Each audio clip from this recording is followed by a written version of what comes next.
evening. Just wanted to let you know that tonight we're going to do an interview with Bruce and Danielle Dare. They've been called by God to be missionaries with Source of Light Ministries. They've been part of our church now for 5 years, but God is going to send them off into the mission field. And I wanted to give you a little flavor of where they're going, what they're doing, and what their next steps are for their ministry as God has called them. So I trust you'll stick with this and join us through this interview. And again, support them if you possibly can.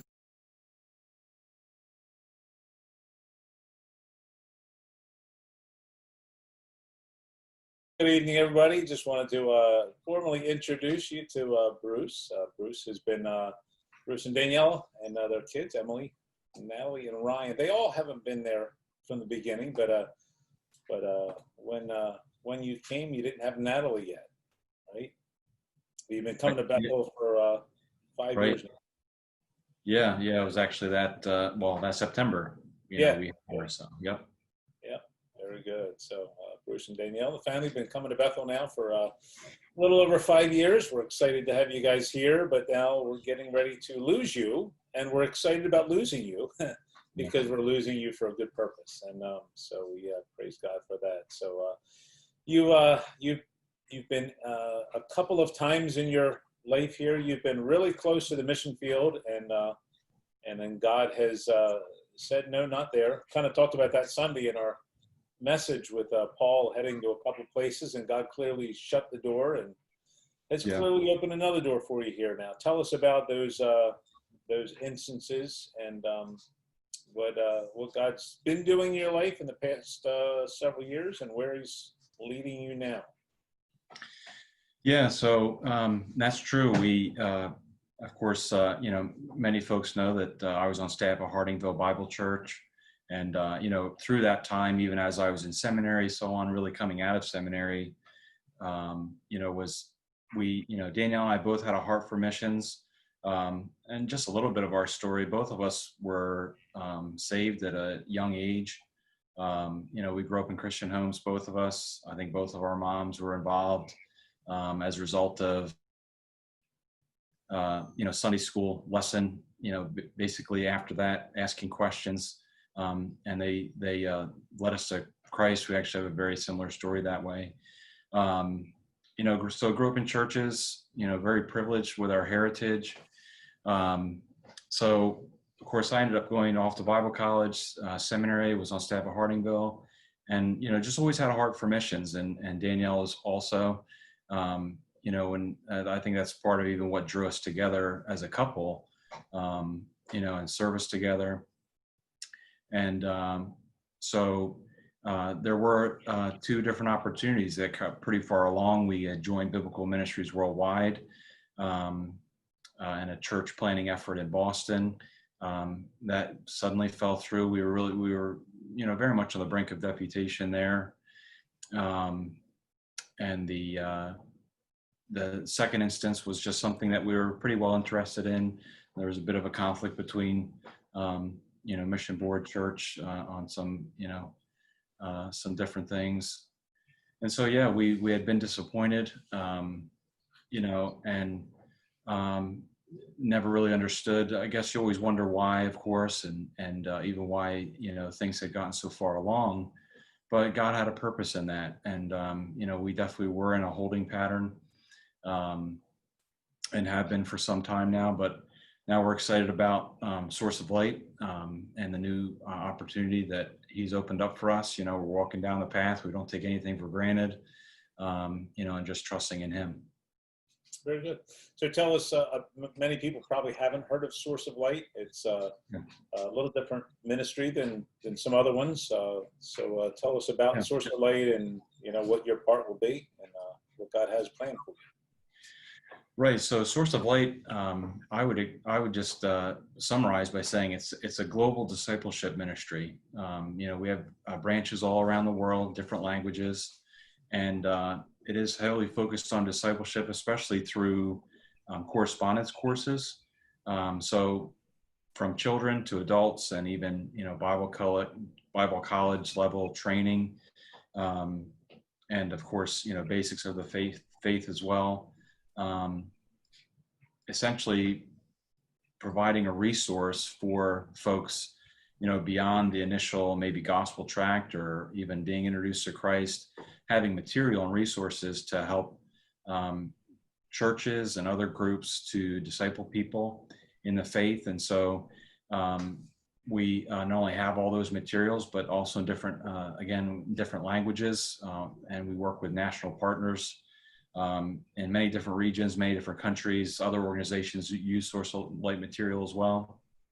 And so, there's a global aspect to that, to the materials, to the discipleship, and to the training and the resources.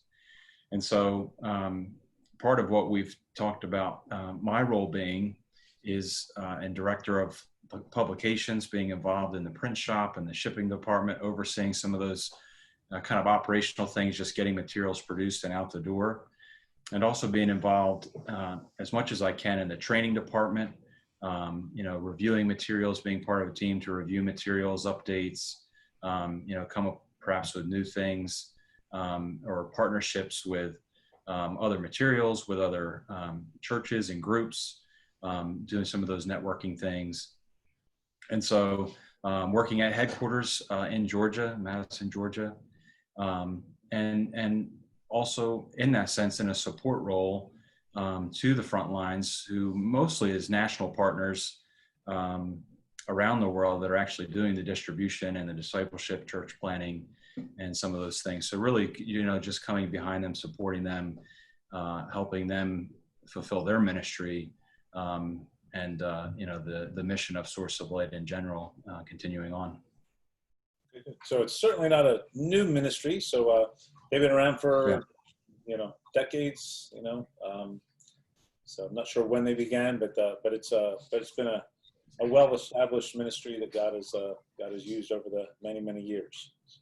Yeah, no, that's one thing we actually hadn't heard of it before a few years ago, but it does have a history, a generational. They've been doing this work. Lots of ministry connections, partners, and so exciting. It's exciting what God's doing, really using the ministry, and has in many ways for many years. Yeah, good.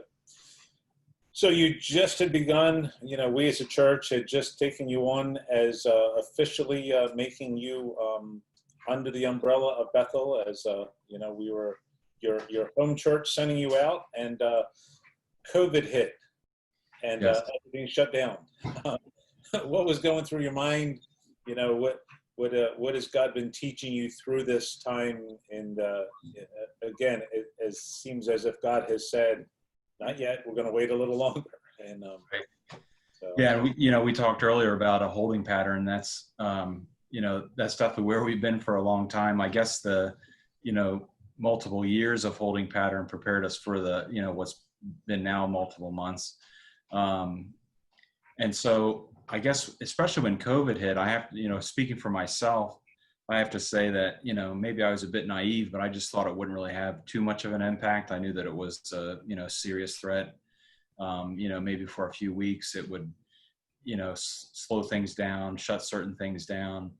And so I guess I wasn't really too concerned about it at first. Of course, now it's gone on for months, and, we've realized everything what COVID is. And so, we were on the brink of, a different stage this time, but setting up meetings, in contact with pastors, and a lot of that stuff just got canceled, kind of rescheduled indefinitely. And so, definitely disappointing, very difficult in that way, just kind of another kick in the gut, as far as our plans. But God definitely had lessons in that. And I guess even going back to other disappointments, I think God had even prepared us for some of those disappointments, even by viewing it differently. One thing I definitely would, that we've learned is well summarized by the, famous Jim Elliot quote, wherever you are, be all there, live to the hilt. Every situation you believe to be the will of God. And so I guess, two biblical ideas that come to mind are, we have that passage, wait on the Lord, and God repeats it for us that he knows we need to be reminded to wait on him. And so that aspect of waiting, of trusting in God, but then at the same time, we're told to make most of it, redeem the time, make most of the time that you have. And I feel like that's something God has really taught us, is that, especially when we were younger, in different situations, maybe not always the ideal or what we had dreamed and hoped for. I feel like we always were hoping for something else or something different, or kind of waiting for that ideal situation to come across and to happen. And what we realized was, looking back, was how much time we really wasted or didn't take advantage of the ministry that God had right before us. And so even in those waiting times, learning to be where you are, to realize that God has specific tasks for you to do in situations even that you don't think are ideal, that God will use you, that he wants you to, to learn things, but he wants to do things through you as well, maybe in ways that you just didn't, think of before.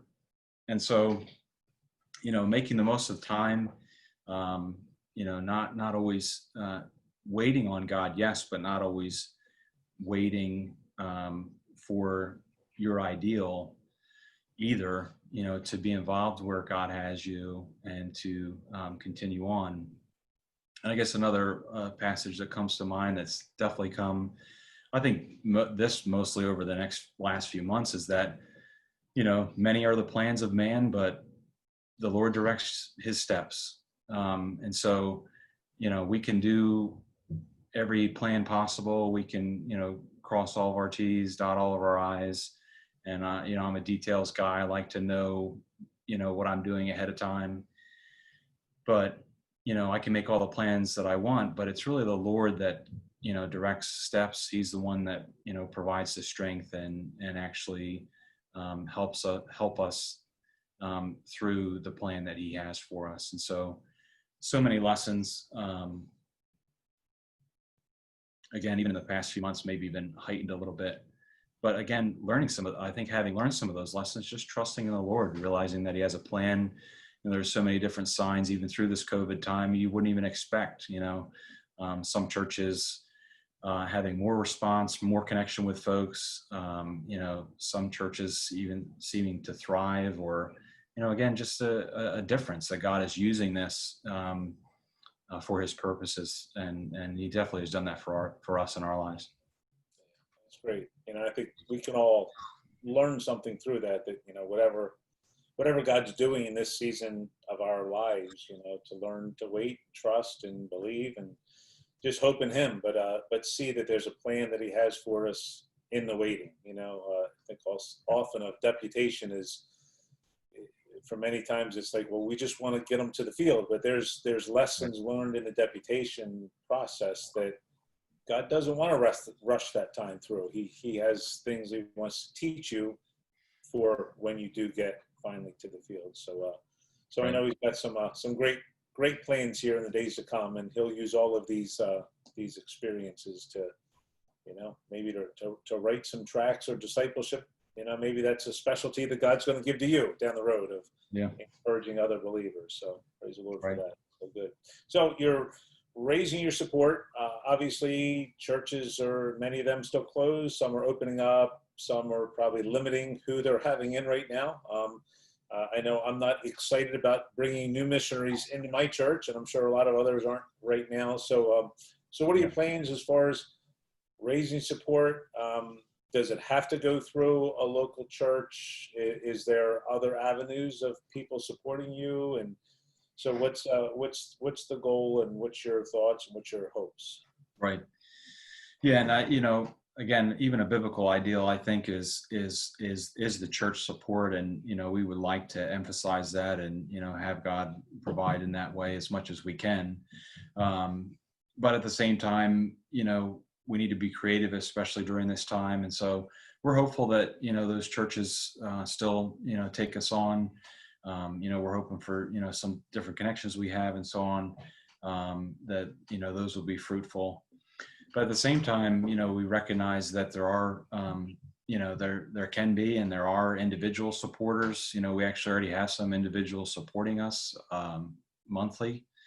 And, we definitely would encourage folks with that. Again, churches could be hesitant in reference to budget or just the unknowns and all that. And we understand that. But we would say even as we do have opportunities to share in churches, there could be individuals there where it lays on their heart, the Lord lays it on their heart, particularly to, that they just resonate with what we're doing and with our family and, to support us themselves. And so, I guess that's how I would see that. We would love to partner with churches and really establish a strong relationship. But at the same time, the same thing can happen with individuals. And I see that as, someone that maybe just resonates with our ministry specifically, with our family. We can, cultivate a ministry partnership in that way. And it really becomes, an avenue for partnership and ministry in that respect. So we definitely encourage folks with that. Even thinking of individual supporters, it's easy to say, it almost seems trite sometimes to say that prayer is the most important thing, but prayer really is the most important thing. To have, not everybody can even give financially, but we're praying and hoping for folks that will not only pray for us, but really invest themselves and invest time in prayer for us as a serious commitment, whether it be daily or regularly. And then, of course, some people are in a position where they're able to give financially and support the work as well. And so we would welcome that. Also, just being involved in our ministry, especially as we're on deputation, for references, certainly, individuals, networking. I really would love to maybe do some house meetings or even Zoom calls like this one with folks, just trying to, trying to make connections, trying to spread the word about what our family's doing and raise a new group of supporters for Source of Light. And so we're hopeful for those kinds of things, just trying to be creative and getting the ministry before different groups of people. And what are some specific prayer requests that you would have as a family? Obviously, to raise support, to get into churches, but are there some specific avenues of prayer that are on the top of your mind right now to pray for your family about? Yeah, and I guess definitely. I mean, of course, everyone's concerned about COVID. Just that we're safe as a family. We have opportunities. That there's an openness for meetings and all those kinds of things. I would definitely say, of course, travel safety, so on and so forth. I'd say it'll probably take a good deal of wisdom, as we go through the process. Just making decisions in reference to, with me working full time still. When I go part time, some of those kinds of things, logistical questions. A lot of us face, situations where what comes first. And so, we just need a lot of wisdom with that. So we definitely would ask prayer for that. And with Ryan being fairly new, different adjustments at home, we have the same demands as other folks. And so we're just trying to juggle all those kinds of things, still following and fulfilling God's call for us, even in our family and so on. So, just trying to keep things focused, and also having opportunities to, even partner with Source of Light, whether it be with our national partners or the home office as much as we can, even as we're on deputation is definitely a big desire for us. Very good. And as far as your support, obviously you're right now still full-time at your employment, and the goal is to hopefully start one day weaning off of that and go part-time at your place of employment so you can get more time in the ministry raising support.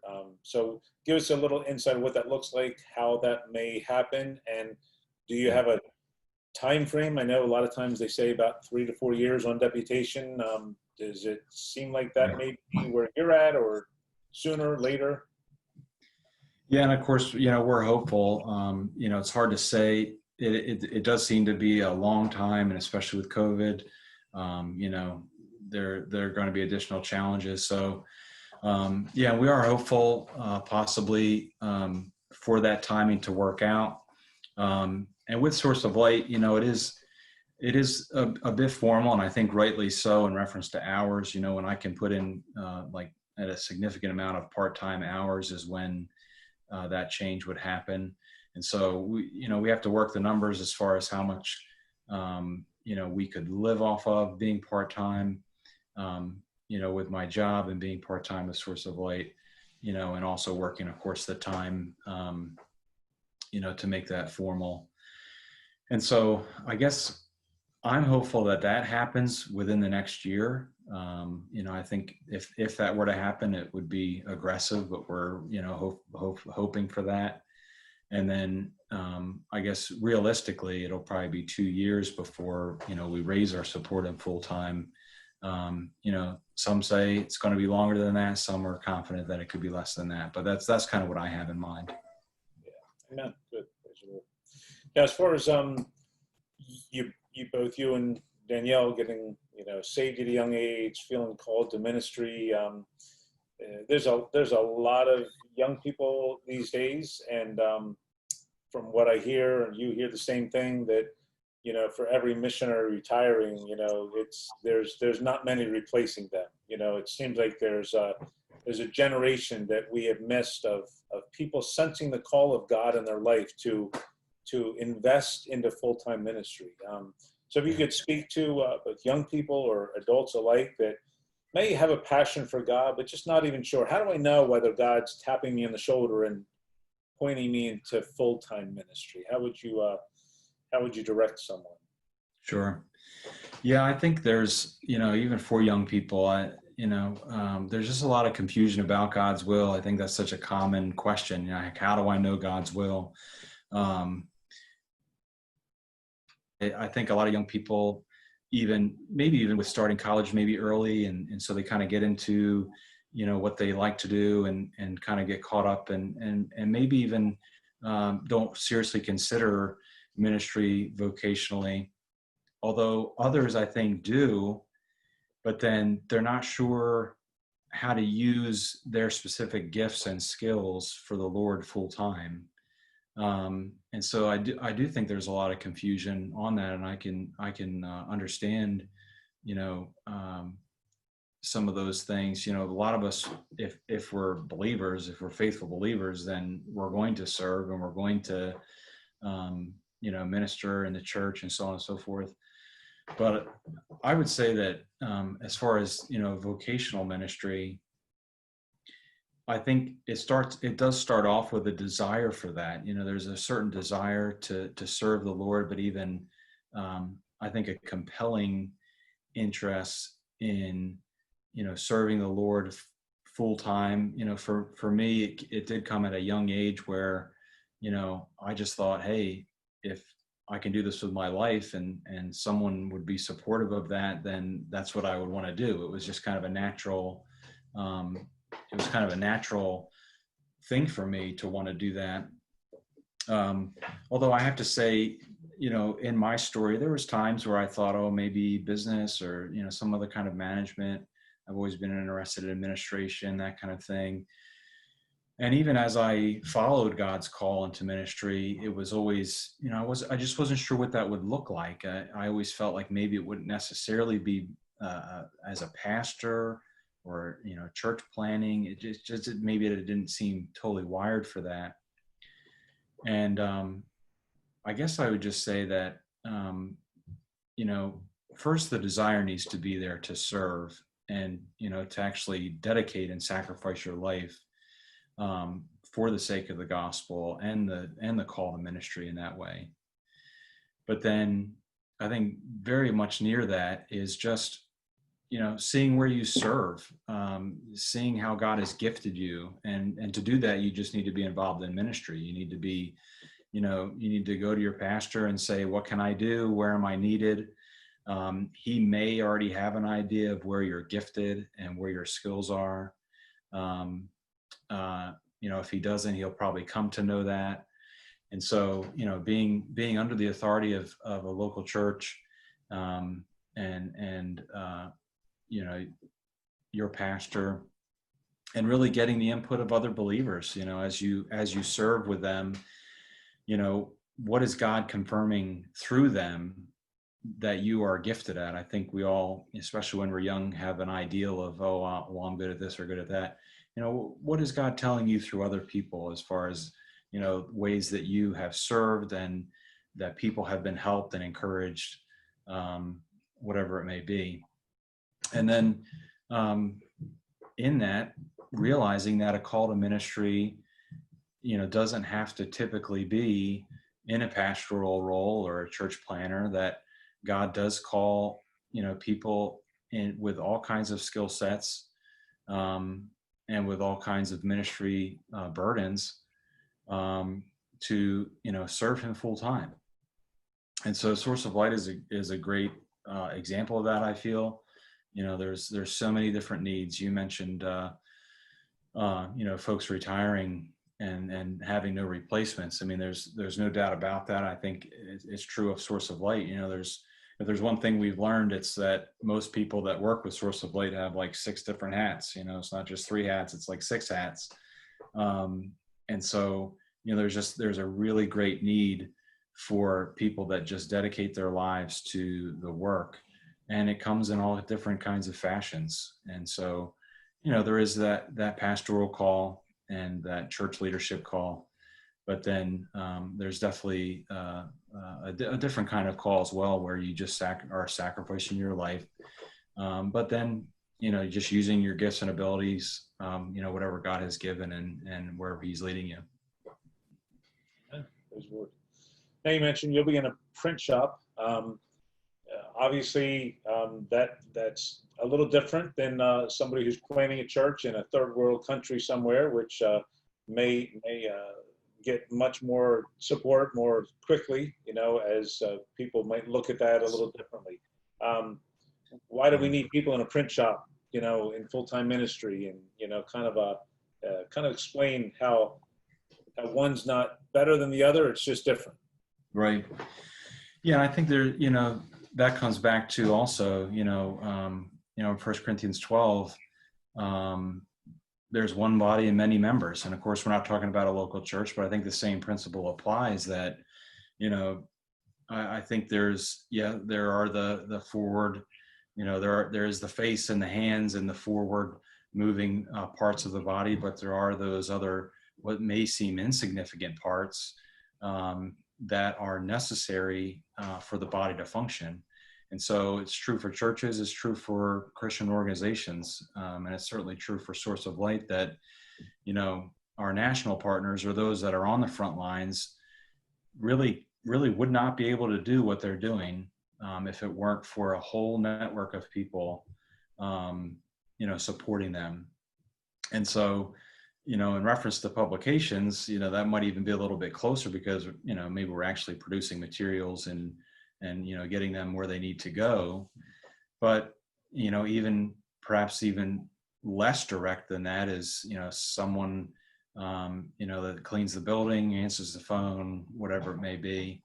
But all of that is a vital part to the ministry existing, and in support of our national partners or whoever may be on the front lines. And so, there's definitely, high emphasis on church planning. I think that all of us can agree to that, even in, unreached places, even an American going to those places. And obviously there's a need for that. And we highly emphasize that.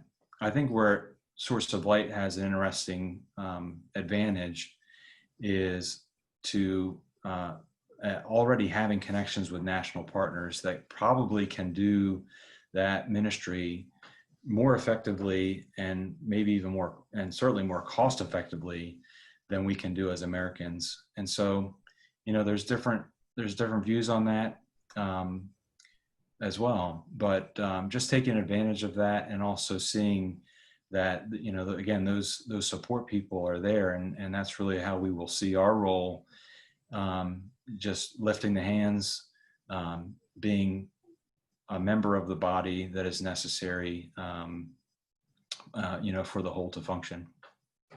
Man. And so the person, giving $5 a month to support your ministry is just as vital as your ministry, which is just as vital as the ministry of somebody who's joining a ministry somewhere else. So, God sees what part we play, and he's just looking for the heart. So that's an exciting aspect. And from what I understand, I think everybody at Source of Light has to raise support. Is that correct? Yeah, that's right. Unless you're a volunteer, then you actually do need to, any staff has to raise their support. Yeah. It's a great principle there. Very good. Well, that's exciting. Is anything else that you'd like to share about your ministry, family, anything that, that would be helpful in folks knowing more about what God is doing in your life? Yeah, I guess the only other thing is, I guess we already covered it really, but, just again, proclaiming the need for more workers. I think there's, we definitely have a heart even for young people that are in, later stage of high school or in college, maybe even in grad school, that they're just not exactly sure what God would have them to do. I think they really need to seriously consider and give some thought and prayer to, one of these ministries. Maybe it's Source of Light. There's so many different, needs and opportunities for all kinds of people and all kinds of disciplines and studies and with experiences. And so, I definitely would just encourage them to, to reach out to me or to Danielle. I think that's definitely one of our goals, is to have more join us on the way. And so we definitely are praying for that, and would welcome, to walk down the road with someone, even to join our path down to Source of Light, and just see how God can exponentially increase their ministry. It would be really exciting to do that. Amen. Well, we're so excited about what God has been doing in your life and ministry here at Bethel, and yet we're excited about what God has for you when He starts moving you guys on. But you and Danielle and the kids have just been a great blessing here, and so thank you for that. Thank you for what you're doing here with us, but thank you even greater for what you're doing for the kingdom of God. And we're excited about what God may do with you in the next couple of years. So thanks so much for opening your heart and your thoughts about what God is doing, and we'll look forward to seeing the next phase of God's ministry for you. So, yes, thank you. Appreciate it. Have a great evening here.